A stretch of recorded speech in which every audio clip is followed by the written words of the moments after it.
Le seul tort de président Cellou, c'est le fait que les gens là se rendent compte lui a aimé, lui a élevé, lui a nommé Premier ministre. Sinon, regardez, c'est le seul ministre que Lansana Conté, au Conseil des ministres, a félicité, a remercié. Il dit que c'est mon meilleur ministre. Celui-là reste le meilleur ministre des Travaux publics depuis l'indépendance de la Guinée. Celui-là n'est ni de près ni de mêlé à cette accusation fantaisiste, hein, uniquement peut-être pour se faire plaire. Mamadou Sylla, mon frère, mon Sanakou, est monté au créneau pour dénoncer ça. Il dit, moi je suis là. Il est parti demander qu'on lui doit, l'État lui doit de l'argent. Lui, il sait comment il a dépensé cet avion-là. Qu'est-ce qu'il a fait pour s'en sortir. Il dit que Cellou Dalein était opposé. Il a fait la guerre à Cellou Dalein à cause de ça. Le ministre de l'économie, M. Seck Amadou Camara, est là. Le comité de privatisation est là. Ceux qui ont fait ça, président Cellou Dalein, aucun cadre du ministère du Transport n'était mêlé à ce dossier-là. On veut Cellou Dalein parce qu'ils savent que c'est le prochain président de la République. On veut le disqualifier, mais ils ne pourront pas. Il n'a fait que servir la Guinée.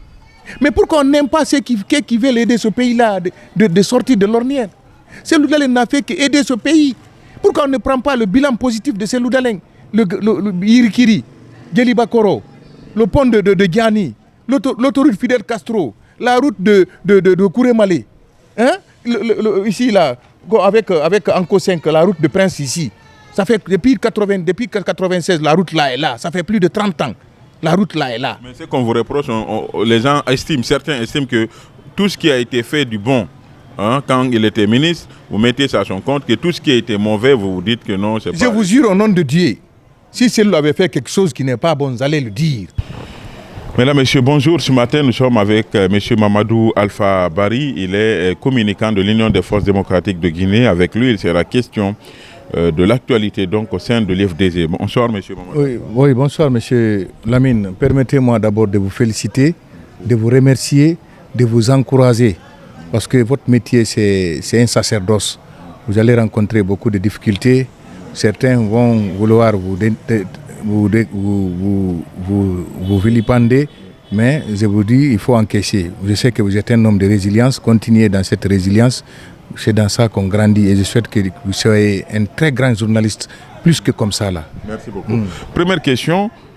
Vous avez réitéré lors de vos dernières assemblées générales que votre congrès allait avoir lieu les 19 et 20 avril.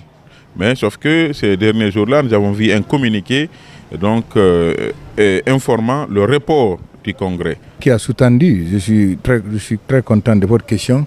Vous savez, moi je vous avais dit ici que le ministère de l'administration nous avait autorisé d'organiser notre congrès dans 45 jours. Mais vous savez, parallèlement, la justice s'est opposée. Il paraîtrait qu'il y a des gens qui ont porté plainte à la justice, qui ne sont pas d'accord et que le congrès est lié. Je ne sais pas le motif de cette plainte au niveau de la justice, au tribunal de Dixine. Mais l'un dans l'autre, comme je sais que les gens ne sont pas d'accord, mais vous savez, malgré qu'on sait que c'est l'injustice qui bat son plein, mais si la justice, quelqu'un porte plainte à la justice, alors que les règlements intérieurs de l'IFDZ n'en font pas foi, nous sommes obligés, en tant que parti proche du pouvoir, de nous interroger pourquoi cette interdiction. Mais l'un dans l'autre, comme nos avocats, on a envoyé des avocats au niveau du tribunal de Dixine qui sont en train de se battre comme des lions pour essayer de mettre à la touche ces accusations infondées contre notre parti et contre notre leader. Je crois que les avocats sont venus là-bas, ils ont essayé de défendre le parti. C'est suite à ça, il paraîtrait que le tribunal a dit qu'ils vont faire la sentence au courant du mois de mai. Voilà pourquoi nous avons essayé de reporter, parce que même si nous savons que la justice aujourd'hui ne fonctionne pas comme le peuple le veut, comme le peuple le souhaite, mais nous nous conformons, surtout que nous avons amené des avocats pour essayer de défendre l'honneur de l'IFDZ, parce que, et même la justice même sait que quelqu'un ne peut pas être ministre porte-parole du gouvernement et essayer de convoiter encore le poste d'un parti politique, son ancien parti politique. C'est là inacceptable, parce que dès qu'on est ministre, on cesse de jouer un rôle politique dans un parti politique. Mais comme peut-être fort de soutien de la junte militaire du CNRD, voilà pourquoi aujourd'hui on veut nous créer des bâtons dans les roues. Mais je crois que bientôt le congrès sera reprogrammé pour une autre date. Cette précision d'abord, quand vous dites que vous êtes un parti proche du pouvoir, Général Mamadi. Je parle de l'IFDG. L'IFDG est très proche du pouvoir. Vous savez, l'IFDG, si on organisait des élections aujourd'hui libres et transparentes, vous savez, l'IFDG va rafler les 65% de l'électorat guinéen. C'est pour vous dire. C'est ce que vous avez toujours dit. Est-ce qu'à un certain moment, il ne faut pas que. Écoutez, on a toujours dit, on a gagné toutes les élections qui se sont passées ici. C'est les institutions censées dire le droit, dire la vérité qui n'ont jamais dit. Moi, je suis fier d'être militant de l'IFDG. Mais les gens disent non, à chaque fois, on va aux élections, on échoue. L'IFDG n'a jamais échoué à une élection. La preuve, les élections législatives de 2013, on a gagné 37 députés, on a gagné les 5 communes avec l'Alliance Sidya Touré. À l'intérieur, on a raflé presque tout. On sait ce qui s'est passé, mon frère. L'IFDG a toujours gagné des élections. Les élections communales aussi en font foi. Parce qu'on avait gagné toutes les communes de Conakry et de l'intérieur du pays. À Kindia, vous savez ce qui s'est passé. À Doubreka, vous savez ce qui s'est passé. Nous, on ne parle pas pour parler. Est-ce qu'aujourd'hui, M. Mamadou Alpha Bari, l'IFDG n'est pas acculé? Non, l'IFDG est acculé parce que l'IFDG crée des alous. Parce que l'IFDG, c'est un éléphant politique guinéen. Voilà pourquoi l'IFDG est acculé. Pourquoi vous ne me posez pas la question, les autres partis politiques ne sont pas, pourquoi les autres partis politiques ne sont pas acculés? C'est parce qu'ils n'ont pas la trempe de l'IFDG. Parce que l'IFDG, c'est une mastodonte aujourd'hui. Tout le monde le sait. C'est le baron de la politique guinéenne. C'est le parti baron de la politique guinéenne. Voilà pourquoi nous sommes victimes de toutes sortes de jalousies et de haine. Est-ce qu'aujourd'hui, vous n'êtes pas un peu en difficulté? On sait qu'au sein de vos propres rangs, il y a eu ces rencontres entre le président et certains. Le président a pris une décision pour le démettre de leur poste, du côté justice. Est-ce qu'aujourd'hui l'IFDG n'est pas dans une mauvaise posture? Mais c'est là où maintenant on sent la posture de l'IFDG. Ce n'est pas la première fois que l'IFDG est acculé. À un moment ici, lorsque le président Seloudan avait revendiqué sa victoire en 2020, on a fermé nos locaux ici. Le président était empêché. Là-bas aussi, on était en difficulté, mais on a surmonté l'IFDG, c'est ça. Nous persévérons, nous surmontons toutes les difficultés qui se dresseront sur notre chemin. C'est ça, Vous allez vous en sortir? Mais déjà, nous, on s'en sort. Qu'est-ce que voulez-vous? On s'en sort. Pourquoi on est victime de tout ce que vous voyez aujourd'hui? Imaginez Alassane Ouattara, lorsqu'il cherchait le pouvoir, il a été victime de tout. On a même déterré le corps de sa maman. Ils sont allés l'accuser de n'importe quoi, qu'il n'aime pas, il ne va rien par-ci, par-là. Mais par après, ce n'est pas lui qui est présent aujourd'hui. Seloudan aussi, c'est la même chose. Le jeune comme Sonko, il n'a pas été victime de tout. On a amené une fille pour l'accuser, le jeune Ousmane Sonko, on ne l'a pas parce qu'on n'a pas traité. Il a tout subi. Mais aujourd'hui, ce n'est pas lui qui est bon, en un mot, oui, mais bon, non, c'est lui le président, mais l'autre, comme il a essayé de céder sa place pour ne pas que son parti arrive à perdre le pouvoir, voilà.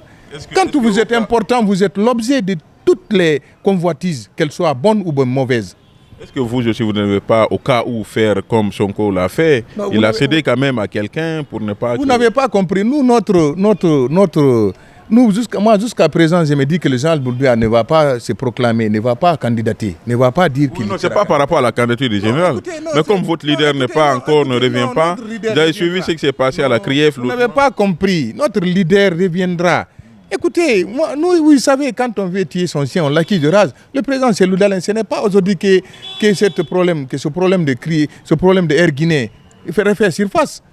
Autant de Dadis, ça a été, ils l'ont taxé. Autant d'Alpha. Alpha a fouillé partout. Il a trouvé que ce n'est pas vrai.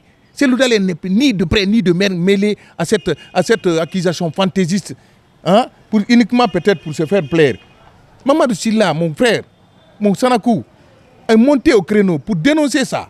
Il dit, moi je suis là. Il est parti demander qu'on lui doit, l'État lui doit de l'argent. Lui, il sait comment il a dépensé cet avion-là. Qu'est-ce qu'il a fait pour s'en sortir. Il dit que Seloudan était opposé. Il a fait la guerre à Seloudan à cause de ça. Le ministre de l'économie, M. Sek Amadou Kamara, est là. Le comité de privatisation est là. Ceux qui ont fait ça, président Seloudan, aucun cadre du ministère du Transport n'était mêlé à ce dossier-là. On veut Seloudan parce qu'ils savent que c'est le prochain président de la République. On veut le disqualifier, mais ils ne pourront pas. Pour rien au monde. Parce qu'il parle déjà d'inculpation. Non, écoutez, oui, c'est normal. Vous savez, c'est pour nous faire occuper. Nous, ça, c'est des détails, ça. C'est un non-événement, c'est pour nous faire occuper. Nous, notre souci aujourd'hui, c'est comment on va aller à des élections libres et transparentes. C'est pour nous faire occuper, mon frère ami, mon très cher frère. Seloudan, ça ne lui dit rien. J'ai échangé avec mon président, il reste Il reste focus. Après l'annonce de l'inculpation, Non, même pas ça. Non, avant. Moi, il m'a tout dit qu'il sait qu'il ne se reproche de rien. Il n'a fait que servir la Guinée. Mais pourquoi on n'aime pas ceux qui veulent aider ce pays-là de sortir de l'ornière?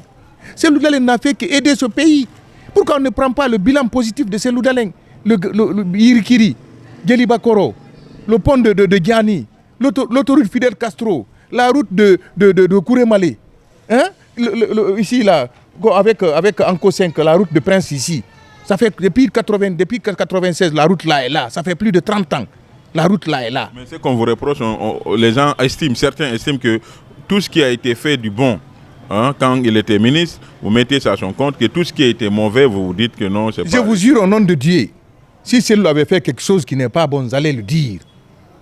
Le seul tort de Cellou Dalein, c'est d'être ami aux gens de Lansana Conté. On dirait que Conté n'est pas guinéen. C'est son seul tort. Est-ce qu'il est le seul ministre de Lansana Conté? Son seul tort, c'est d'être ami aux gens de Lansana Conté. Parce que le général Lansana Conté a confiance en lui. Imaginez que le général Doumbouya ait confiance à un de ses ministres. L'aime. C'est interdit. Hein? Le prophète Mohammed, il avait des disciples qu'il aimait, qu'il estimait. Aujourd'hui, ceux-là sont adorés après lui, ses disciples. C'est le général Lansana Conté, le seul tort de président Cellou, c'est le fait que le général Lansana Conté lui a aimé, lui a élevé, lui a nommé Premier ministre. Sinon, regardez, c'est le seul ministre que Lansana Conté, au Conseil des ministres, a félicité, a remercié. Il dit que c'est mon meilleur ministre. Celui-là reste le meilleur ministre des Travaux publics depuis l'indépendance de la Guinée. Tout le monde le sait. Sékou Touré, quoi qu'on dise, Sékou Touré, mais Sékou Touré a eu confiance en Cellou Dalein Diallo. C'est Sékou Touré qui l'a nommé pour aller être inspecteur de commerce à Faranar, c'est lui. Vous pensez que Sékou Touré peut amener quelqu'un chez lui si quelqu'un n'est pas capable? Cellou Dalein est capable. C'est un homme que pour cela, moi je l'aime.